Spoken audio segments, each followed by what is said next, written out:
మనందరికి ఏదైనా తినాలనిపించినప్పుడు, లేకపోతే ఏదైనా చేసుకోవడానికి టైం లేనప్పుడు క్విక్‌గా చేయడానికి గుర్తొచ్చేది మ్యాగీ ఒక్కటే.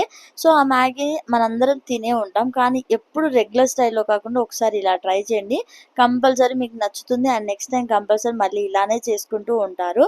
ఫస్ట్ వచ్చేసైతే మనము ఎగ్స్ అయితే బీట్ చేసేసుకొని వాటినైతే వేరే ఒక ప్లేట్‌లో వేసేసుకోవాలి. తర్వాత అదే కడాయిలో కొంచెం ఆయిల్ వేసేసుకొని ఆనియన్, పచ్చిమిర్చి, టమాటో అండ్ మీకు ఇంకేదైనా వెజ్జీస్ కావాలంటే అవి కూడా వేసుకొని ఒక 2 నిమిషాలు వేగనిచ్చిన తర్వాత అందులో మ్యాగీ మసాలా వేసేసుకొని ఒక 2 టైమ్స్ అలా కలిపి అందులో వాటర్ అయితే యాడ్ చేసుకోవాలి. వాటర్ యాడ్ చేసుకొని అది కొంచెం మరిగిన తర్వాత అందులో అయితే మ్యాగీ యాడ్ చేసేసుకోవడమే. సో, అది కూడా కొంచెం కుక్ అయింది అనుకున్నప్పుడు అందులో ఎగ్ ఏసేసుకొని ఇంకా మిగతాది కూడా కుక్ అవ్వనివ్వాలి.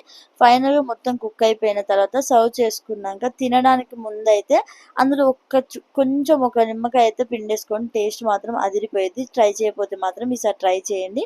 మీకు కంపల్సరీ నచ్చుతుంది. వీడియో నచ్చితే సబ్స్క్రైబ్.